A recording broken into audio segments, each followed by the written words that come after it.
St. Thomas Aquinas Catholic Church, so elegant in its cruciform simplicity and inspirational interior. Even the figure of St. Thomas in the stonework facade is inspiring. Placed between heavy wooden doors and an ethereal rose window, it directs the eye up to the finial cross and our hearts to Christ. Remember the first time you entered the church and peered through the leaded glass panes? You probably followed the long aisle to the altar rail and whispered a quiet prayer before the tabernacle. Maybe you lingered over the main altar's depiction of the Last Supper, then stood transfixed at the compelling rendition of the crucifixion. Did you notice the two peacocks adorning the underside of the canopy above it? They represent Christians drinking the waters of eternal life in the Blessed Sacrament. If you tried to cast a glance at the two side altars where Joseph holds baby Jesus and the Blessed Mother reveals her Immaculate Heart, you learned it's not easy to glance at anything in this church without wanting to see all of it. So, take a good look at the four sanctuary windows, portraying Matthew, Mark, Luke, and John. Turn toward the choir loft and see the rose window cradled between two sets of organ pipes. Beautiful, aren't they? Look up in the nave, where 14 large, mainly blue windows are dedicated to the Mother of Jesus. You could hardly miss them, much less 27 smaller angel windows at eye level. Notice 3 shrines on each side of the church. On the west side, we celebrate the Infant of Prague, St. Anthony of Padua, and Our Lady of Fatima. On the east side, see the Sacred Heart of Jesus, St. Teresa, and a wood carving of the Pietà in color. That first time you were in the church, if you move slowly past all 14 wood-carved stations of the cross, you might have whispered, with a lump in your throat, "I feel like I belong here." And if the discovery was joyful, you do belong here. People are always important. Many people made this parish. You will hear about a few lives of the living stones in this architecture of grace. On your way out, pause in a narthex for a peek into the baptistry. You might get to see a tiny new Catholic come into the fold. St. Thomas Aquinas welcomed 292 babies and 20 adults into the Catholic Church in 2012. Besides being sacred and beautiful to see, St. Thomas has another special appeal. It's ours. Since its beginning in 1952, the parish has given spiritual nourishment to thousands.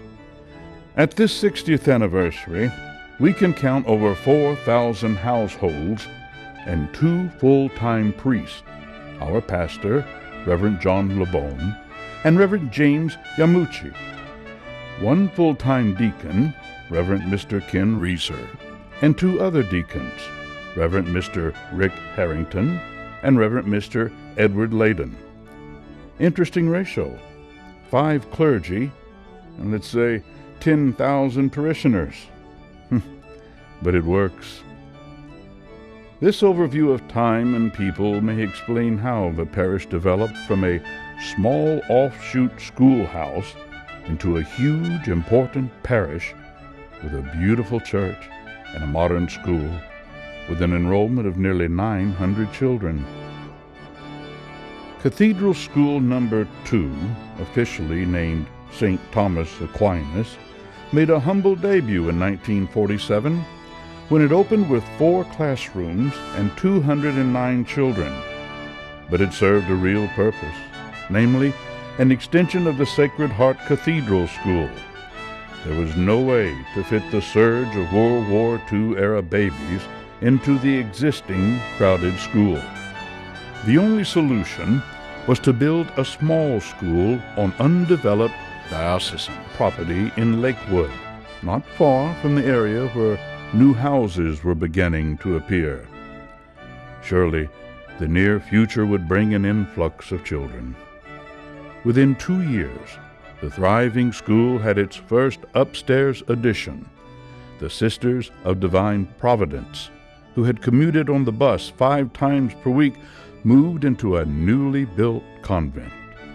For some time, a Sunday Mass had been offered in the auditorium for the Lakewood family's convenience.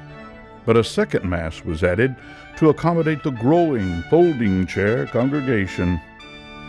Monsignor John T. Golzinski, then Chancellor of the Diocese of Dallas, watched with interest as the elementary school gained importance.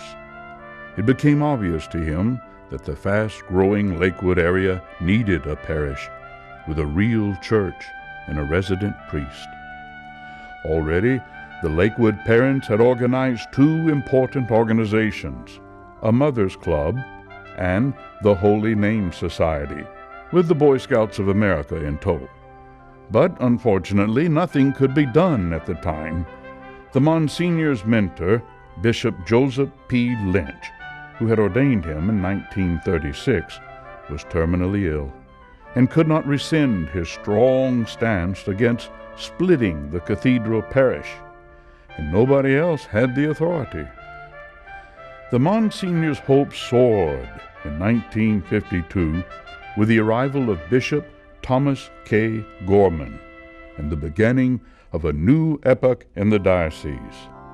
40 years later, as pastor emeritus, Monsignor John related with a mischievous twinkle in his eye, quote, "Every day I drove Bishop Gorman from his first Dallas home in Lakewood to the Chancery office, also in Lakewood, and each time I managed to go by way of the school on Abrams Road, so he could notice all the free acreage behind it," end quote. When, finally, the bishop took the bait and asked why there was no parish there, his subtle driver said with a smile, "I don't know, but if it becomes one, I would be very happy to be assigned to it." The dynamic Bishop Gorman designated St. Thomas and several other sites for parish life, and also instigated the publication of the Texas Catholic newspaper to unify each parish as separate but all part of one diocese. Happily for Monsignor John T. Golzinski, he was assigned pastor of St. Thomas Aquinas, and he moved into a small house just across Kenwood Avenue from the school. The Mothers Club had become a strong, significant group of women, all of whom the Monsignor eyed as prospective core parishioners. When he called a meeting asking for their help to organize an altar society, he got the response he expected, a resounding yes. He was not surprised that the roster of the second organization was exactly like the first. Of course, Mothers Club business is about the school. The Altar Society's realm is the church. But at that time, all the same women did everything for both groups. Helen Eaton, one of the first active members of both organizations, recalls holding several offices in each. At first, being Mothers Club president automatically led to being president of Our Lady's Altar Society. At the end of the 2-year term, Helen recalled being president of each 3 times. Living across the street from the church and sending 5 children to the school, she developed an extraordinary love for and association with St. Thomas Aquinas Church and the school. Another special lady, the late Bertha Cagle, held office in the Altar Society as first vice president, sacristan, for 20 years. The titles never impressed her. She served her own ministry as housekeeper in the house of the Lord.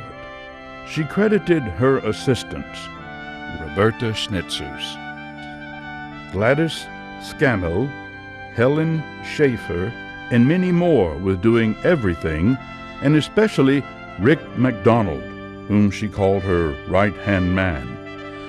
Since Bertha's death, Rick has followed the same path as first vice president, sacristan, for longer than a decade. Prior to that, he already had about 10 years of experience as a volunteer. Father Claude Smythe, a tall, dark-haired priest from Ireland, was the first of at least 40 priests who served in the capacity of parochial vicar. Many came directly from the seminary and spent at least 2 years of their early priesthood at the rectory, under the guidance of Monsignor John, 2 of whom eventually were elevated to bishop, namely Most Reverend David E. Fellhauer, and more recently, Auxiliary Bishop Most Reverend J. Douglas Deshotel. St. Thomas Aquinas Parish also produced several young priests from within the parish. Reverend Monsignor Robert Corver, Most Reverend Michael Duca, now Bishop of Shreveport, Louisiana, Reverend Monsignor Milam J. Joseph, Reverend Joseph Meehan, and Reverend Jerry Priest. Once again, in 1955, expansion became necessary to accommodate a larger parish, starting with an actual church.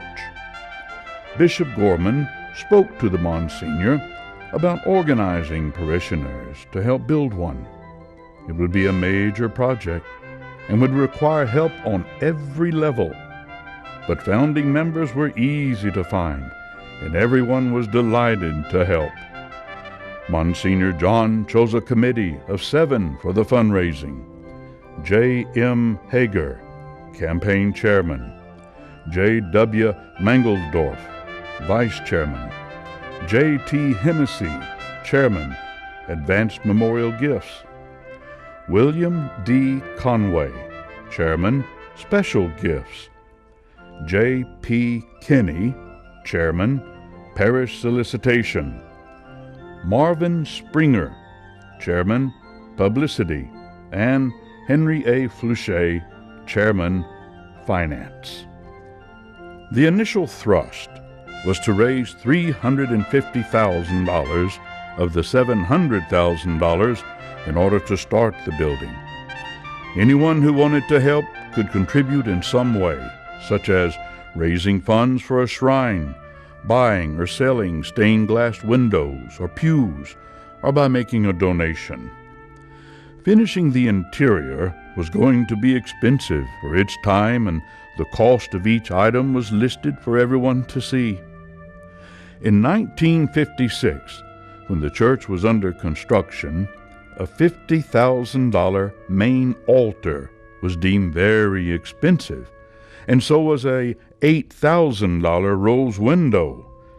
The large blue stained glass windows cost $1,850 apiece, and the angel windows $750. Certainly, the entire cost was formidable, but pledges and time helped produce a spectacular place of worship. It's no surprise that all the statues are similar in size, shape, and appearance, as if they had been commissioned at once and delivered together. And they were, along with a blue and gold mosaic backdrop for each shrine. All were commissioned in northern Italy in 1955, when Monsignor John went to Europe on vacation with another priest. It was not a shopping trip, he said, but I took the church plans and dimensions with me just in case. Certainly it was not. But nonetheless, some skeptics might question the sheer happenstance of his visit to the actual town, also in northern Italy, where Michelangelo chose marble for the Pietà, and probably for David. After seeing the cutters at work, the Monsignor selected marble for altars, shrines, pulpit, altar rail, and floors. He ordered all of it while he was there. Furthermore, despite the fact that it was no shopping trip, when the Monsignor left Italy, he doubled back to Dublin, Ireland, where previously he had run across the most elegant tabernacle he had seen, along with 6 floor candlesticks, 4 smaller candlesticks, and special one for the Easter candle, and 2 7-foot sanctuary lamps. Every piece was finished in the same burnished bronze and satin bronze, and all were still available. He had the set shipped to Dallas. It took 2 years to build our church, but its size and beauty were striking.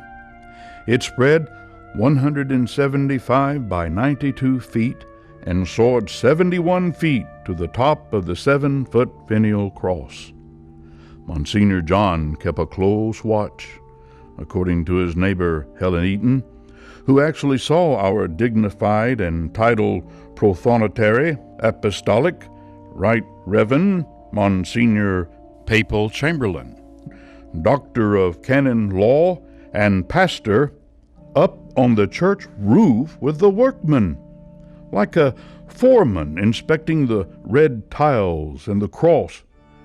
But this title explains everything.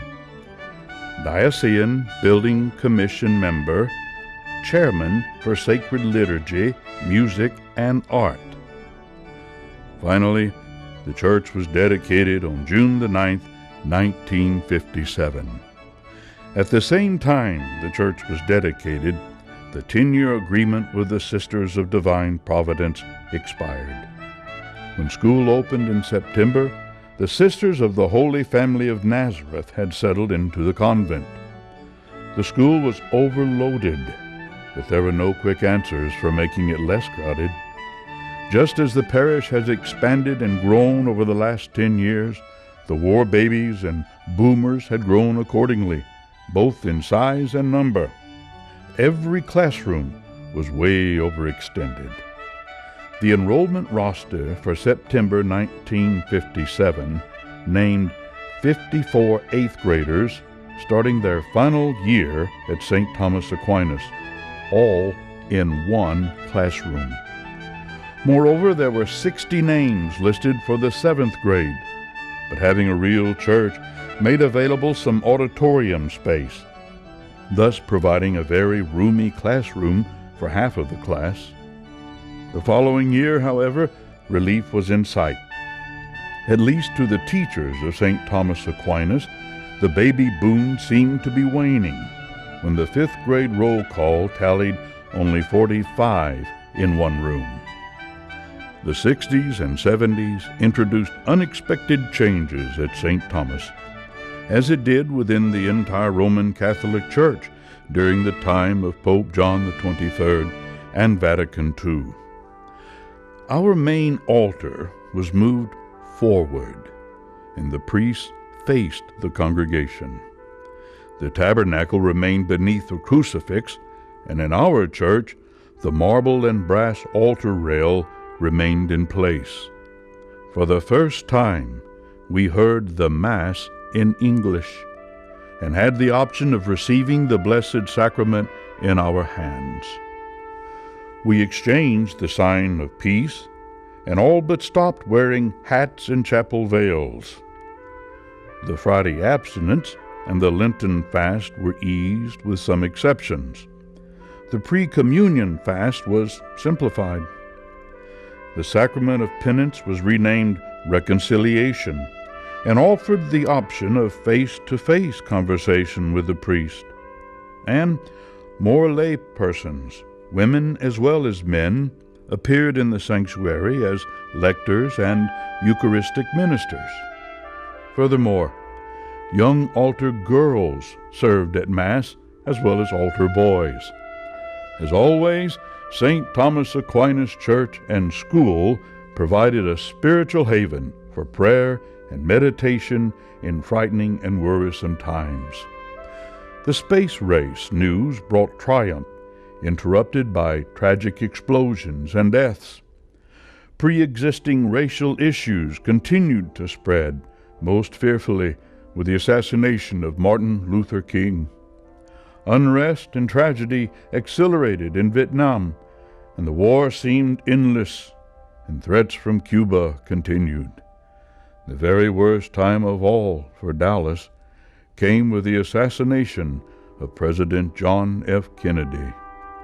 And the Cold War with Russia went on and on. We were thankful for feeling safe and peaceful at St. Thomas. Classes started to swell again as Catholics and Protestants alike sought peace and security in a parochial school. Some good news. Finally, in 1966, a real rectory was built, literally connected to the church, and a larger convent was dedicated. Other good news. In 1971, the school was fully air-conditioned. During the 70s, the Monsignor had a really special idea for a springtime altar society benefit, an annual food festival, wherein people would make for sale dishes they knew from their heritage to be eaten at the event and/or for carry-out. The food wasn't all ethnic, though. The preschool mother's booth served desserts. According to Diane Dozer, who had already helped her mother, Sophie Flouchet, make a vat of German potato salad, serving in the dessert booth got pretty frantic, slicing pie, cutting cake, and juggling cookies like a movie played at the wrong speed. The festival was a terrific success because at that time, other than Chinese, Italian, and Tex-Mex, ethnic food was not generally available in Dallas. It was fun to find Belgian waffles, Czech kolaches, German potato salad, and Middle Eastern cuisine alongside the tacos and meatballs. Middle Eastern cuisine was especially in demand. Janie Ashmore's booth featured the style from the tiny nation of Lebanon, highlighting tabbouleh, baked kibbeh, and big, flat pita loaves. The big news of the 1970s came when the decade was drawing to a close. A spectacular gift from the parish, a $150,000 Schutte pipe organ was installed and dedicated on October the 2nd, 1978. By the beginning of the next decade, the spectacular Schutte organ and a musical genius named Paul Rideau would meet and make choir loft history together. St. Thomas Aquinas congregation never would be naive about church music again. Meanwhile, in the early 80s, another round of construction was initiated with the addition of a big music room, 6 more classrooms, and an enlarged library. A conference room and new offices replaced a well-known central feature known from the beginning as the Black Counter. By the end of the decade, we would have 2 major additions. The middle school science lab would be complete, and, secondly, a set of trumpets would be attached to the organ to commemorate Monsignor Golzinski's Jubilee. The organ had been in place almost a year before SMU's Dr. Robert Anderson sent a young graduate music student, Paul Rideau, to audition for the position of organist and music director. The Monsignor knew he had the right man when he heard Paul begin the opening bars of Silver Trumpets, the traditional papal march played at the Vatican when the Pope enters St. Peter's. Of course, the Monsignor recognized the music. It was his favorite. And for years, Paul played it whenever the Monsignor's procession departed after Mass. The music tradition has been upheld by our music directors since then.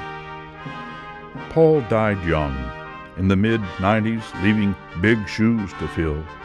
But he had paved the way for 2 other very strong musicians. Michael Linder, who spent 15 years as organist music director, and our current organist music director, Michael Conradi, both very talented. At St. Thomas, we tend to take for granted the quality of our musicians who coax the softest whispers and loudest thunder from our seasoned grand old shundi, and likewise can evoke the sweetest sounds from our cantors, choir members, and congregation. In a way, being taken for granted may be a sign of a healthy system.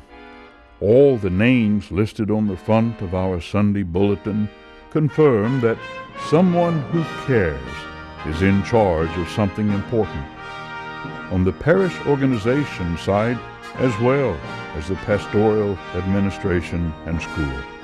For one example, consider the ushers, headed by the very fit David Dozier, a former basketball, soccer, and volleyball coach at the school. Keeping about 60 ushers on schedule is a challenge, even for a man who routinely runs around White Rock Lake. Our totally reliable ushers themselves are also taken for granted. Did you know we need 7 ushers for every weekend Mass? Not counting the ushers on call for funerals, headed by Jerry Lerner. Occasionally something sad happens that nobody can be prepared to accept. On June the 24th, 1989, while saying Mass, the beloved Monsignor John collapsed from a stroke. He recovered, but retired to the status of pastor emeritus and remained at the rectory 12 years. His life spanned just under 93 years, from August the 26th, 1911 to July the 1st, 2004. When Father Stephen Bierschenk was appointed pastor in 1989, the parish welcomed his return. He was well acquainted with the church, school, and congregation, having spent from 1979 to 1983 as parochial vicar. The second time around, he was the only fully active resident priest, although Monsignor John still offered some masses. Reverend Father James R. Sharp was assigned as parochial vicar. He was active and popular as well, but lived at home. He was among the first set of 5 Episcopal priests who moved to the Catholic Church. He made a remarkably smooth and successful changeover. Now retired from a pastorate at St. Michael the Archangel Church in Garland, Father Sharp faithfully comes to St. Thomas to celebrate Mass on Sundays. During the 90s, Father Bierschenk steered the parish through a period of extraordinary growth, an influx which included a large percentage of young families and a big increase in the number of school children. He stressed the importance of the school to our parish. By 1992, Spanish was part of the curriculum for 3rd through 8th grades. St. Thomas Aquinas School received its first blue ribbon for certifiable excellence. Under Father Bierschenk's leadership, the St. Thomas Aquinas Knights of Columbus Council 11937 was established. Right away, the group grew to 100 members.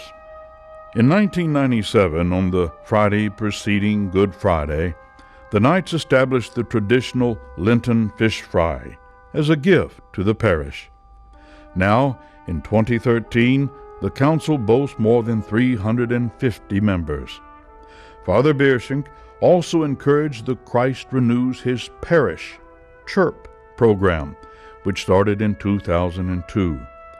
Deacon Ken Reeser guides the group retreat in an environment conducive to the quiet sharing of faith and discussion of personal life experience. The goal is a renewal of strength, broadened understanding, and peace. A major construction project was finished in 1998, with hallways and passageways to connect separate parts of the church around a courtyard. The system would connect the new bride's room, meeting rooms, offices, and also 2 large adjunct buildings, a spacious St. Anne's Hall, and a very large gym. Where the passageway starts at the narthex, a new gift shop was set up, with shelves, glass doors, and cabinets. For the first time, there was room to display small statues, rosary, and many other religious articles. Margaret Preston, the organizer and manager, remembers 1996, when the Altar Society's venture was in its infancy. It was no more than a rolling cabinet set up at the school entrance. Her goal was, and still is, to make sacramentals available and convenient through the Altar Society, with proceeds going back into the Altar Society's treasury. Volunteers keep the shop open on Sunday mornings until after the 12:45 Mass, September through May. The passageway, which connects the church with meeting rooms, rectory, and St. Anne Hall, encloses a peaceful courtyard. In quiet times you can hear tranquil waters of the fountain as you enjoy looking at the trees, flowers, and statues of St. Francis and the Blessed Mother. An old meeting room, which lost access to the outside, was converted to the St. Jude Library, with access through St. Anne Hall. Separate from the school library, its initial purpose was to offer religious books, but now it has grown to include a wide selection of other subjects, as well as a collection of religious art and artifacts. The St. Jude Library is dedicated to the family of Monsignor Milam J. Joseph. 12 years later, as the parish celebrates its 60th anniversary, the library has much more to offer in the way of Catholic material on church teaching for adults and for children as well. If you ask Dennis Wallow about the growing art collection, he will be very happy to show you. To name only a few pieces, first and foremost, the painting of the library's patron, St. Jude Thaddeus, by Rex Kerr in 2003. The statue of Mary Magnificat with the dove of the Holy Spirit, purchased by the Monsignor in Spain. Another piece, a favorite, is a small replica of the Vatican's Ark of Apostles, 5 inches high, from the Hamilton collection.